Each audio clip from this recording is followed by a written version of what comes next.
یہ بچی ماشاءاللہ بڑی صابر، شاکر اور قناعت پسند واقع ہوئی ہے۔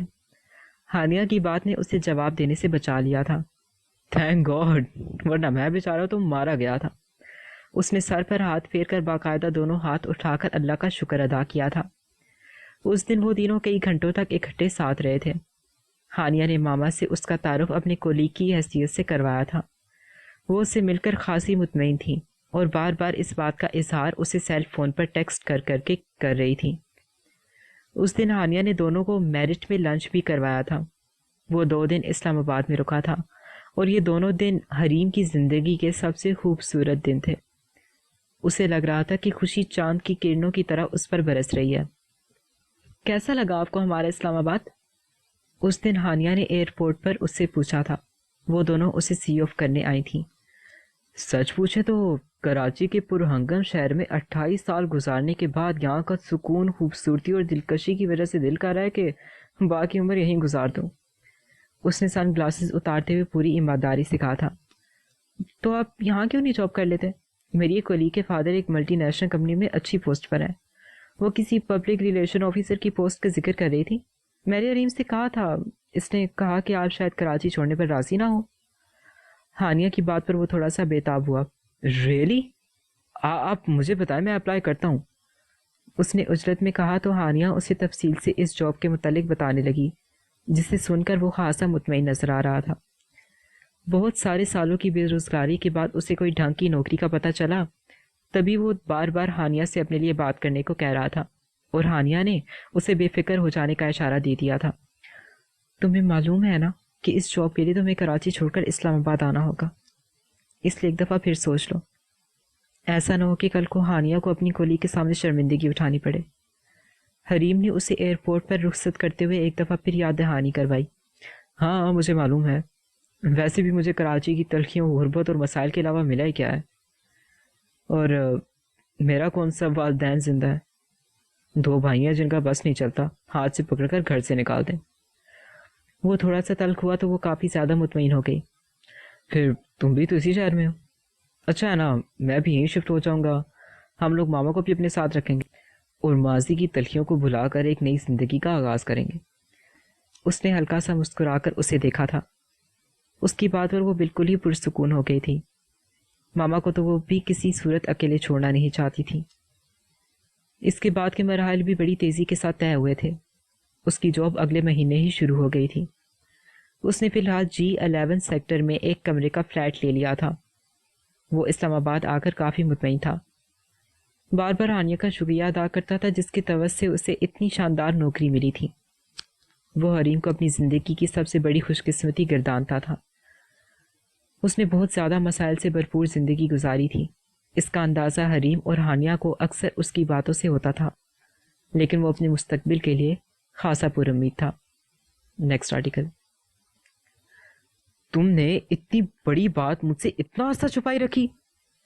اس کی حد درجہ بدگمانی، خفگی اور ناراضگی حریم کے ہاتھ پیر پھلائے جا رہی تھی۔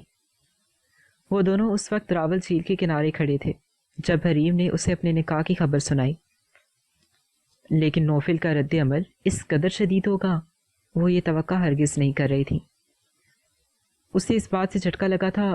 وہ کئی لمحوں تک تعجب اور بے یقینی سے اس کی شکل دیکھتا رہا تھا۔ اس کی آنکھوں میں غصے کا ایک جہان آباد تھا۔ نوفل، وہ جسٹ نکاح تھا، صرف نکاح، رخصتی تھوڑی ہوئی تھی۔ اس نے اس کے بازو پر ہاتھ رکھ کر اسے ٹھنڈا کرنے کی ایک ناکام کوشش کی تو اس نے ناراضگی سے اس کا ہاتھ جھٹک دیا۔ ڈھیروں خفت اور شرمندگی نے حریم پر بھرپور حملہ کیا تھا۔ اس کا دل اچھل کر حلق میں آ گیا تھا۔ تو تم نکاح کو کیا معمولی سا کھیل سمجھتی ہو؟ وہ اپنی جھلاہٹ چھپانے کی شعوری طور پر بھی کوشش نہیں کر رہا تھا۔ وہ جھٹک کر اس کا اشتعال میں ڈوبا چہرہ دیکھنے لگی۔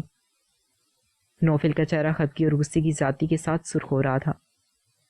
وہ اضطراری انداز سے جھیل کے کنارے لگی گرل پر ہلکے ہلکے مکے مار رہا تھا۔ آئی ایم سوری نوفل، میں بتانا چاہتی تھی لیکن… وہ بولتے بولتے جھجکی۔ ہاں تو کیا ضرورت تھی؟ شادی کے بعد بتا دینا تھا، یہ کون سا بڑی بات تھی؟ وہ پھاڑ کھانے کو دوڑا تھا۔ اسے سمجھ نہیں آ رہی تھی کہ وہ اس قدر کیوں بگڑ رہا ہے۔ دیکھو نوفل، وہ ایک لالچی اور خود غرض انسان تھا. اسے آگے بڑھنے کے لیے سہارے کی ضرورت تھی جو اسے ہماری فیملی سے اسی صورت میں مل سکتا تھا. بابا نے 5 سال اس کی تعلیم کا خرچ اٹھایا اور جب وہ اپنے پیروں پر کھڑا ہو گیا تو مجھے ڈائیورس کے پیپرز بھیج دیے. اس نے ایک اور وضاحت دینے کی کوشش کی. وہ اگر لالچی بندہ تھا تو تمہارے نام پر تو ابھی بھی اسلام آباد میں کروڑوں کی جائیداد تھی. اس نے جان بوجھ کر اسے ٹھوکر کیوں ماری؟ نوفل کی بات پر حریم کا منہ کھلا کا کھلا رہ گیا. اس لیے کہ اس نے اب جس لڑکی سے شادی کیا اس کا امریکہ میں ایک چلتا ہوا اسٹور اور اپنا ذاتی گھر ہے. اس کے لیے اس چیز میں زیادہ کشش تھی اور کچھ وہ پاکستان میں واپس آنا بھی نہیں چاہتا تھا. اس کی آواز بھر آ گئی تھی. وہ ہراساں نظروں سے اس کے چہرے کے ناراض نقوش کو جانچ رہی تھی. تمہیں اگر یہ بات بری لگی ہے تو وقت کی ڈور ابھی بھی تمہارے ہاتھ میں ہے. میں تمہیں کسی بھی چیز کے لیے اصرار نہیں کروں گی. اس نے خود پر بمشکل قابو پاتے ہوئے اپنی بات مکمل کی تھی. وہ بہت عجلت کے ساتھ پارکنگ کی طرف چل پڑی تھی جہاں اس کی گاڑی کھڑی تھی. اس کے حلق میں نمکین آنسوؤں کا ایک گولا سا اٹک گیا تھا. وہ دھواں چہرے کے ساتھ ارد گرد کے لوگوں کی حیرانگی سے بے نیاز تقریباً دوڑتی ہوئی اپنی گاڑی کی طرف جا رہی تھی. اس کا دل کر رہا تھا کہ وہ لوگوں کی پرواہ کیے بغیر فٹ پاتھ پر بیٹھ کر بلند آواز میں ہچکیاں لے لے کر روئے. وہ دھندلائی ہوئی آنکھوں سے بمشکل گاڑی تک پہنچی تھی. فرنٹ سیٹ کا دروازہ کھول کر وہ اندر بیٹھتے ہی اسٹیئرنگ پر سر رکھ کر دھواں دھار رونے لگی تھی. اگلے 15 منٹ تک وہ روتی رہی تھی. اس کا خیال تھا کہ وہ اس کے پیچھے ضرور آئے گا، لیکن اس کا خیال غلط ثابت ہوا تھا. وہ بمشکل گھر تک پہنچی تھی. اس نے گاڑی بھی گھر کے باہر ہی پارک کر دی تھی. اپنے گھر جانے کی بجائے ہانیہ کی طرف آ گئی تھی. اس کے حد درجہ رنجیدہ انداز اور سرخ آنکھوں کو دیکھ کر وہ اسے اپنے کمرے میں لے آئی. کوئی بات نہیں، وہ تھوڑا سا ہرٹ ہوا ہے، اسے سنبھلنے کے لیے کچھ وقت دو، بے فکر ہو، وہ تمہاری طرف ہی آئے گا. ہانیہ نے ساری بات سن کر اس کے کندھے کو سہلاتے ہوئے دلاسا دیا. اگر وہ نہ آیا تو؟ حریم کی آنکھوں میں مچلتے اس سوال سے ہانیہ نے صاف صاف آنکھیں چرائی تھیں. بے وقوفی والی باتیں مت کرو.